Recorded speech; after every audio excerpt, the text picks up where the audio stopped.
Bonjour à tous les amis, juste 10 secondes avant de commencer cette vidéo, je vous rappelle que mon livre est dispo dans toutes les librairies de France ou sur Amazon. 255 pages où je vous plonge dans tous mes souvenirs de cinéma, dans mon petit vidéoclub perso. On en est hyper fiers et pour le commander, le lien est dans la description. Je vous retiens pas plus longtemps, on se lance dans la vidéo.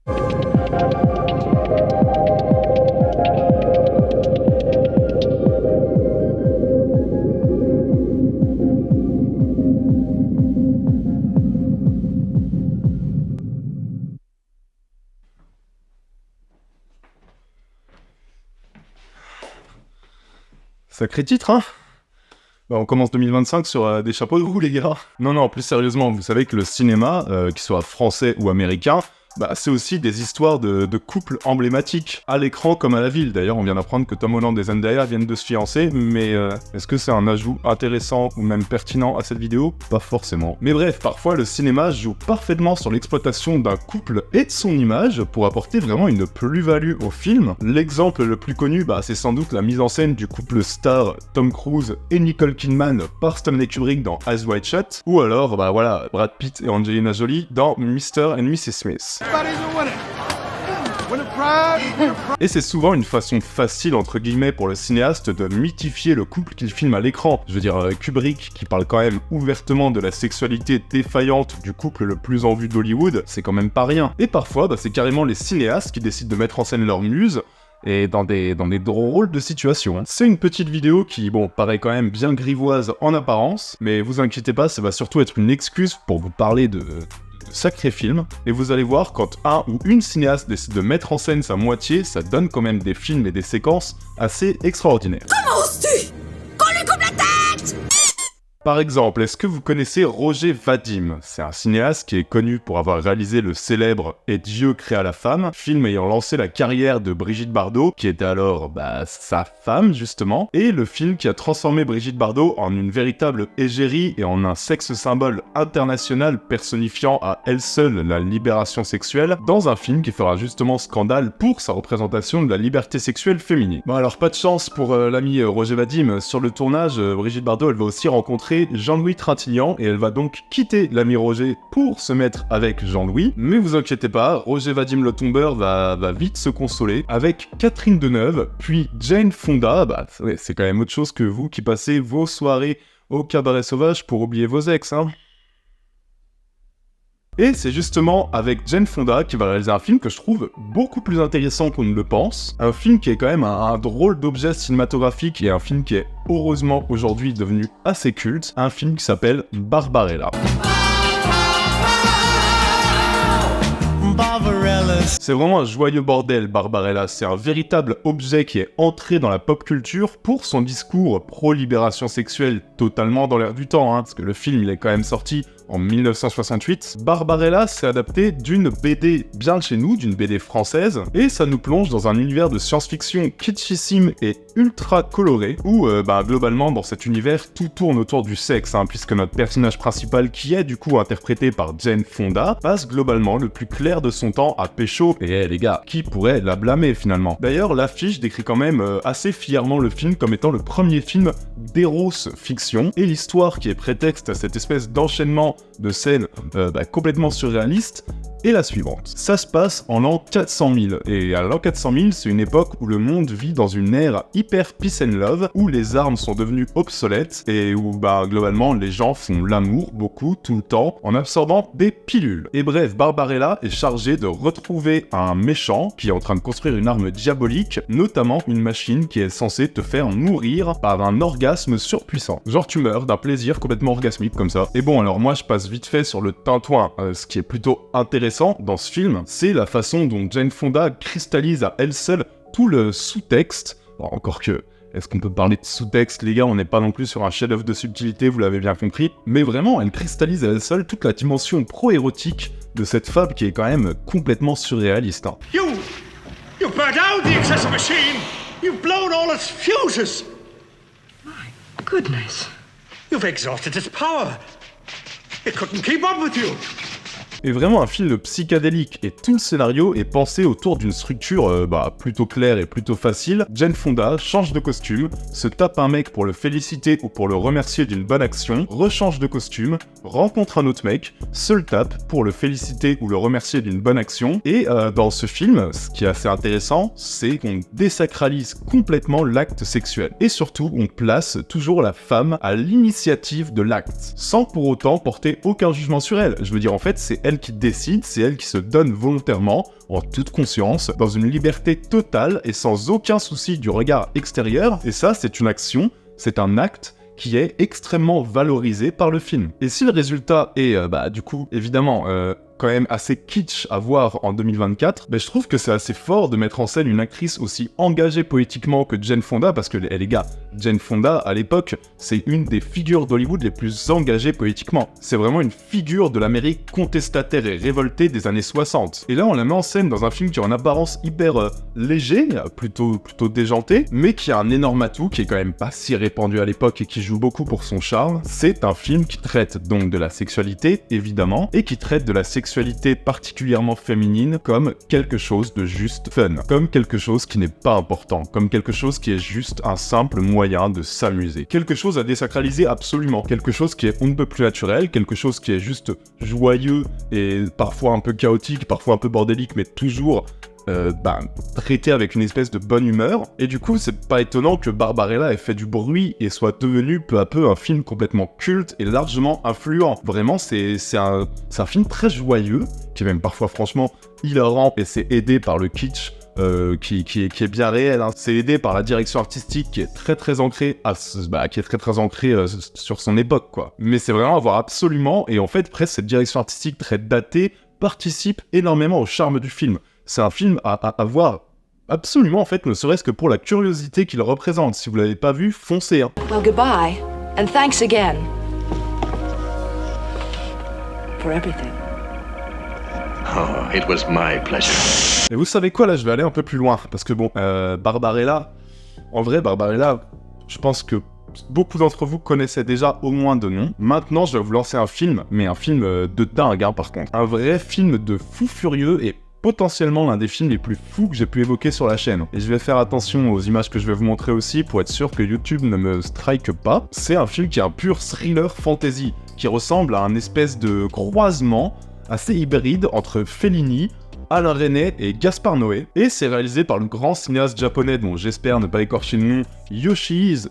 Je viens vraiment de défoncer son Yoshihisa Yoshida, qui nous a malheureusement quitté en 2022, mais qui a laissé derrière lui quand même une filmographie de fou furieux, hein, avec des films furieusement politiques, notamment Eros plus Massacre, ou même Coup d'État, et entre ces deux films, il te sort une petite folie qui met en scène sa femme Mariko Okada, et un film qui s'appelle Purgatoire Heroica.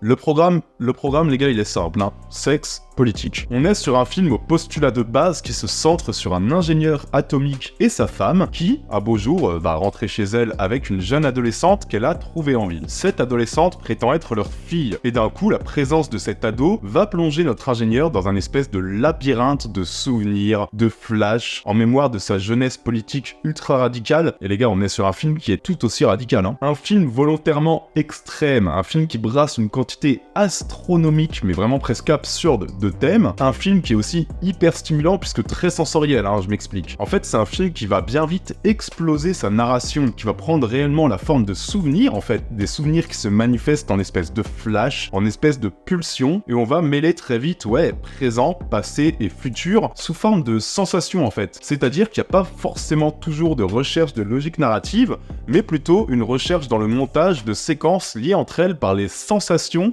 qu'elles sont censées te transmettre. Que ce soit la peur, que ce soit l'espoir, que ce soit les illusions. Clairement, de ce niveau-là, Purgatoire Heroica, c'est vraiment un film qui te rapproche de la transe le plus totale, quoi. Et en fait, faut juste accepter de se laisser perdre et de se laisser porter. Et pour servir d'accroche et de sorte de lien pour que vous ne perdiez pas le nord, vous avez quand même une mise en scène, les gars, qui est quand même juste extraordinaire, quoi. Une mise en scène d'une ingéniosité absolue, vraiment d'une rare beauté, d'une rare intensité formelle, parce que, je veux dire, il n'y a aucun plan banal ou aucun plan qu'on a déjà vu ailleurs. Chaque cadre est hyper inventif, et hyper travaillé, et hyper réfléchi. Et je pense que vous le voyez bien, esthétiquement, on est quand même sur une folie, quoi. Et le jeu de Mariko Okada, qui se met, évidemment, littéralement à nu, et dont le corps et le visage est découpé par des lumières ultra contrastées, elle apparaît un peu, en fait, son rôle, c'est vraiment d'apparaître comme une sorte de fil rouge fantomatique parmi les souvenirs, et croyez-moi, le rôle et l'écriture et le jeu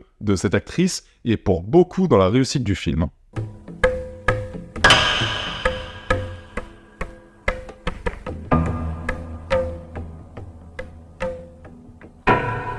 Purgatoire Heroica, c'est une merveille de cinéma et c'est une sacrée expérience à tenter. Je voulais le placer ici rapidement et profiter de l'occasion parce que je voyais pas trop, ça fait longtemps que je vais en parler, mais en fait je voyais pas trop comment je pouvais vous le caler sur Intercut en fait. Du coup ici l'occasion était juste trop belle. Mais je vous propose ici de retourner sur du plus classique. J'ai envie de vous parler d'un autre film sur lequel par contre je dois poser un petit peu de contexte. Un peu de contexte parce que la plupart des génies cinéastes semblent quand même un peu tordus, et c'est un tout euphémisme pour ne pas dire qu'ils sont complètement dégueulasses. Pareil, un nom assez difficile à prononcer, mais je suis très admiratif de l'œuvre de Andrzej Zulawski, notamment avec son Possession, sur lequel d'ailleurs je vous prépare une petite vidéo assez prochainement, mais j'adore aussi par exemple le dernier film qu'il a fait qui s'appelle Cosmos. Et notre ami Andrzej a rencontré Sophie Marceau, de 26 ans, sa cadette quand même, sur le tournage de son film L'amour braque en 1984. On va jeter un espèce de voile pudique sur cette proportion des cinéastes à tomber amoureuses de gamines de 18 ans alors qu'ils pourraient être leur père, et les deux zozos vont donc vivre ensemble 17 ans de vie commune. Et bref, avec Sophie Marceau, le vieux bonhomme a quand même réalisé ce qui est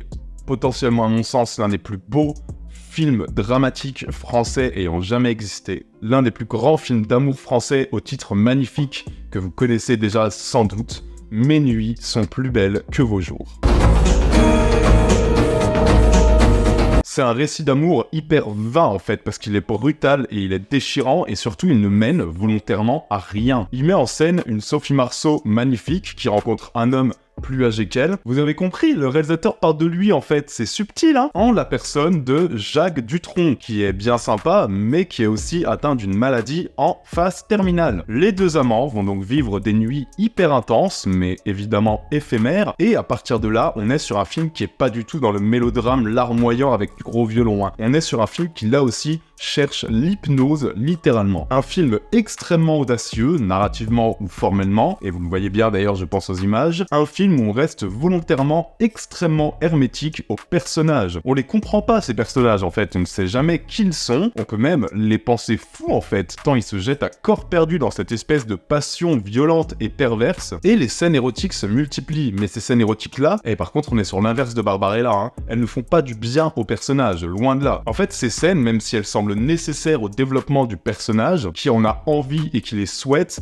en fait ces scènes brisent complètement la psyché de Sophie Marceau, qui est d'ailleurs dirigée exactement comme Zulawski dirige Isabelle Adjani dans Possession, c'est-à-dire qu'elle joue une femme complètement traumatisée, au regard complètement habité et possédé, sans qu'on sache trop pourquoi ni comment, comme si elle était victime de forces supérieures, et c'est vraiment un film hyper fou et hyper étonnant qui ne ressemble à rien d'autre, si ce n'est à un autre film de Zulawski. Et surtout un film qui doit énormément à une Sophie Marceau habitée qui livre peut-être l'une des meilleures performances de sa carrière, en tout cas des films que j'ai vus de Sophie Marceau. Je vois pas dans quel film elle rivalise avec la puissance qu'elle démontre ici. C'est vraiment une grande performance d'actrice. Je prendrais bien un verre à présent.